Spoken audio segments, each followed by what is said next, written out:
Hi again, Coach. They say the Crawford got injured, and then is that true? What That's people a say lie. that? That's a lie. 100%. He's ready for the fight for this Saturday. 100%. You gotta say that in the news, right? And the news. You got it. Thank you very much. Rumors about Terence Crawford entering fight week with a damaged shoulder set the internet buzzing, but the undefeated star wasn't having any of it. Hi again, Coach. They say the Crawford got injured, and then is that true? What That's people a lie. say It's that? a lie. 100%. As the biggest fight of his career looms just days away against Canelo Alvarez, Crawford was quick to dismiss the talk, brushing it off as nothing more than people trying to stir up drama before a monstrous clash. For him, the only thing that matters now is stepping into the ring at Allegiant Stadium in Las Vegas and chasing history. I got a shoulder injury. So you got a shoulder injury? Is that this footage? Where I got a shoulder injury, I don't know. I think people coming up with their own, antics. Terence Crawford got shoulder injury. Terence Crawford on the shave. Terence Crawford slow. Terence Crawford. Yeah, they coming up with all kinds of stuff.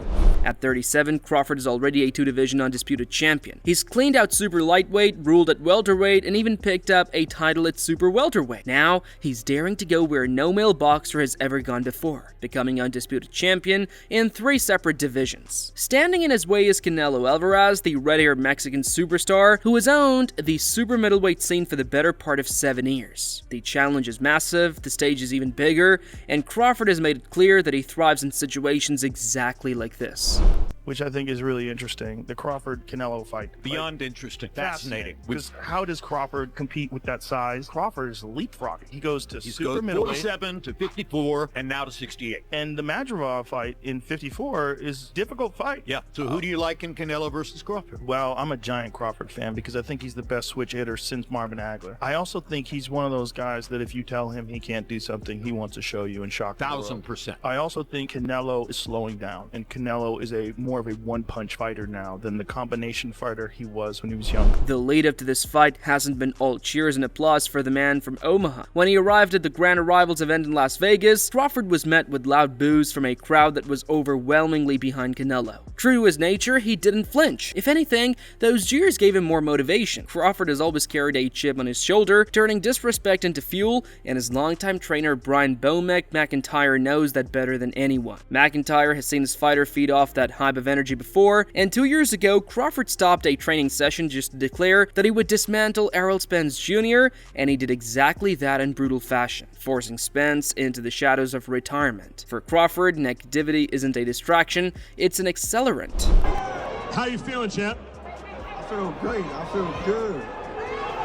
A lot of boos when you came in. This is going to be a pro-Canelo crowd. How you feeling about that? Oh, this ain't nothing different than when I went to Scotland and fought Ricky Burns. So I'm cool with it. It's nothing different at Allegiant Stadium, the biggest fight since Pacquiao and Mayweather. Hey, listen, they all gonna be quiet come Saturday. They're all going to be quiet come Saturday? Thank you, bud. Appreciate it, champ.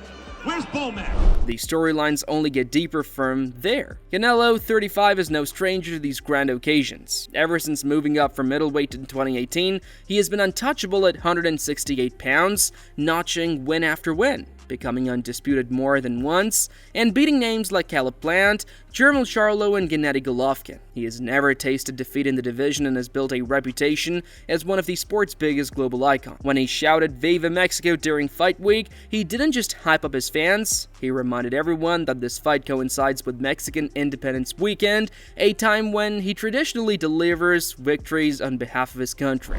Robert Diaz said that he thinks Bomac might throw the towel in to stop the fight. Oh, could be. In boxing, everything can happen, right? Do you believe you knock him out? Yeah, why not? Still, cracks have started to show. Against William Skull in Saudi Arabia earlier this year, Canelo didn't look as sharp as once did. Some wondered if the years at the top, the countless wars, and his heavy style have finally caught up with him, and that's where the intrigue of this fight deepens. Crawford moving up to weight classes in faster, slicker, and tactically gifted ways most of Canelo's opponents haven't been. The question is whether the smaller man can maintain his sharpness against a champion who is naturally bigger, stronger, and far more comfortable at the weight. Who do you got for the Canelo versus Crawford fight? I can tell you simply, all night, Canelo, Canelo, Canelo. This dynamic is analysts split. Andre Ward himself, an undefeated legend, made it clear that for both fighters, a loss here would sting badly. It's not that their entire careers would be erased, but legacies in boxing are often shaped by how the biggest fights go. Ward knows the sport is ruthless in memory. If either man falters, people won't let them forget it. For Canelo, who already has 2 losses, another blemish now would fuel narratives that his reign is declining. For Crawford, the risk is stepping too high in weight and losing for the first time on a stage that defines greatness. Ward admitted that it's hard to bet against Crawford, though. He has done everything asked of him, and while it may be late in his career, he's finally being recognized as an all-time great. So I feel like even though Canelo has had some mishap, the confidence is still there because I got a good reason why I had a couple of draws and I had a couple of losses. For Terence, he's never been turned away as a professional. He's never been beaten. And we don't have a blueprint on how to beat him. Not everyone is siding with Alvarez. Veteran trainer Teddy Atlas has doubled down on his pick of Crawford to pull off the upset. Atlas believes the speed, timing, and footwork of the American could prove decisive against a Canelo who isn't as active as he once was. He pointed out that Canelo's slower feet were exposed in the past, most notably against Floyd Mayweather years ago. Crawford, Atlas argues, has the length and movement to exploit those same weaknesses. Of course, Canelo still carries that famous left hook to the body, a shot that has broken down many opponents. But Atlas doubts whether the Mexican will be able to consistently close the distance to land it on someone as sharp and elusive as Crawford. I've more singled out Tim Cheatham because of the inconsistency. Because of his past record. Yeah, I didn't think Loma lost to Haney. That was one of them. I just talked about the Zoo versus Fandora #1. That one, unbelievable. Richardson Hitchens versus Lemos, way too wide. Just recently, we watched a great fight. Figueroa versus Joet Gonzalez. Way too wide for Figueroa. There's been too many examples of that. If I'm with Canelo, I think I'm happy with Cheatham. If you're the trainer, if you're Bomac in this case for Terence Crawford, and you say absolutely not, I'm protesting that judge, I want him replaced, what does that look like? You can't say who you want, but you can put in for rejecting somebody. If I'm with Crawford, I'm thinking, Jesus, this is a guy who had it real close with Canelo Bivol. And for me, I had Bivol winning 11 rounds. All right, even if you said 10, you'd be kind of generous, but to have it that close, I mean, come on. And then the other fights you talked about, I mean, he's got a track record where the problem with him isn't just that he's so off and the numbers are so off. They're off for always the A fighter. That's the thing that puts a light on in my mind. That puts a danger light on, is that he's always, Canelo's the A guy always, right? We know that. We don't have to dispute that. So it's not like he's on the side of the B guy. He's always on the side of the guy that the promoter would want to win. Even former opponents of Alvarez have chimed in. John Ryder, who went 12 bruising rounds with Canelo in 2023 and left the ring with a broken nose, sees the fight as a true 50-50 contest. Ryder praised Crawford's versatility, his ability to switch stances, punch with both hands, and use his ability to switch stances, and his quick feet. He even pointed out that Crawford has likely studied Dimitri Bivol's blueprint, the only man in recent memory to cleanly outpoint Canelo. At the same time, Ryder warned that Canelo's size and power are no joke. The Mexican has a knack for lulling fighters into a false sense of security, and early in fights, he collects data, reading reactions, and then unleashes his real game plan later. Ryder knows firsthand how one mistake against Canelo can change everything, just as it did when a perfectly timed punch broke his nose and altered the fight in an instant. You faced Canelo. If you could give some pointers to Crawford, what should he do to come out victorious in September? I think you just got to watch the Bivol blueprint, the in and out. I mean, a lot of fighters getting stick now for being runners, Tom and Jerry and whatnot. But stick to what you're good at. Terence Crawford is an exceptional talent.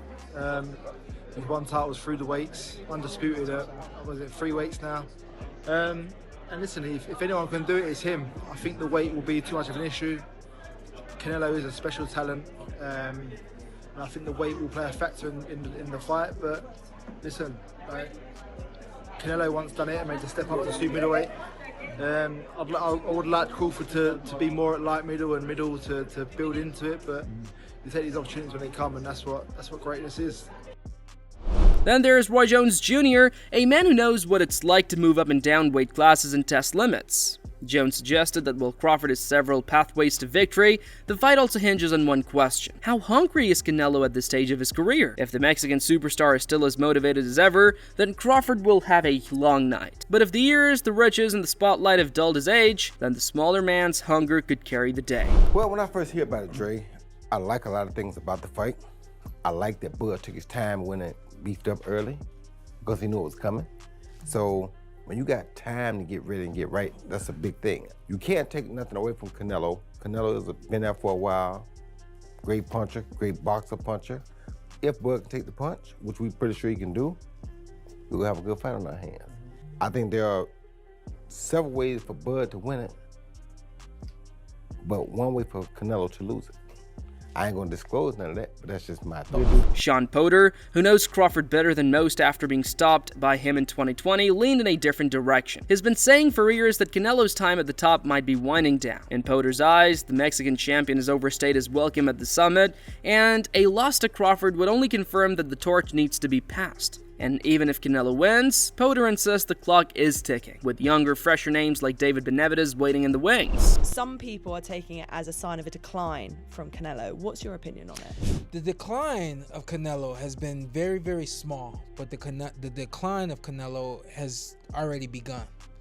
I don't know if I can say the same thing about Crawford, but when you look at almost 70 fights, he's almost 70 fights, right, for Canelo Alvarez. That alone should give you the understanding that this guy isn't where he was when he had 50 fights. It's impossible. Respectfully, it's impossible. I don't know if you guys watch football, but we saw Tom Brady be almost electric until his end. But even in his end, he had moments where he didn't look like he did when he had 6 rings, when he had 5 rings. It just is a part of life. So there's been a decline of Canelo probably since the fight with Caleb Plant, maybe, where I could see that he transformed his style into this style of being able to push the gas pedal when he wants to and let go of it when he wants to. And the benefit that he had in that was he had guys in the ring with him that had a level of fear, had a level of tentativeness, had a level of hesitancy that helped with him being able to go like this. I think now he's in the ring with someone who, when he sees him pull off, Crawford's going to do what it takes to make him go back like that, you know? So I think there's been a decline in Canelo. Canelo, as I've said before, he used to be an A+ fighter. Now he's an A- fighter. You're still better than 98% of the fighters, especially in your division, but it's a very small. But if you have trained eyes, you can see it. Meanwhile, Guy Thurman offered his own take. The former unified welterweight champion made sure to remind the fans that Canelo has never been unbeatable. Every fighter, no matter how great, has flaws, and Thurman wonders whether Alvarez still has the bite that once made him so devastating. He pointed out that Canelo hasn't been finishing opponents with the same ferocity, which could tilt the fight toward Crawford. At the same time, Thurman questioned whether Crawford's body, carrying extra weight, would still allow him to move and stay sharp deep into the later rounds. The balance of size versus agility is what makes this match so compelling. What you will see within the first opening half is him working behind the jab. If he does not work behind the jab, he is not geared for the tactical approach. And the only other approach, which is the Hail Mary, is that you hurt the gorilla neck boy, you know? This freaking gorilla exercise.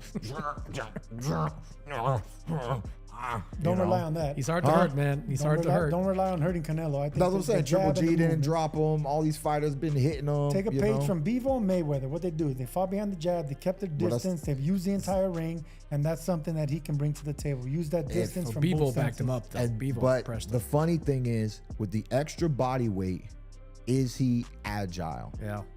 Is the footwork going to be able to move, still use the ring, and as those later rounds, round 7, that's what I said to you last week, 14 pounds matters. 9, 10, you know, as the pressure continues, You know, the other thing too is Canelo lost a little bit of his bite.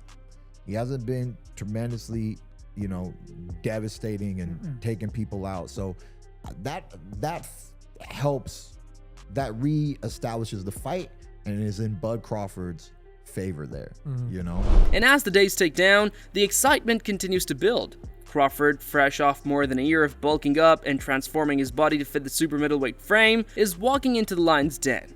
Canelo, fighting once again on Mexican Independence Weekend, is determined to show he's still the king. The noise around injuries, boos, and predictions only adds to the tension, and when it all comes down to Saturday night, fans aren't just watching the two men fight for belts. They're watching for history, for bragging rights, for legacy. Canelo wants to remind the world that he's still the face of boxing. Crawford wants to etch his name into the record books as the first man to hold undisputed titles in 3 divisions. Both have reputations to protect, both have doubters to silence, and both know that in boxing, the last impression is often the lasting one.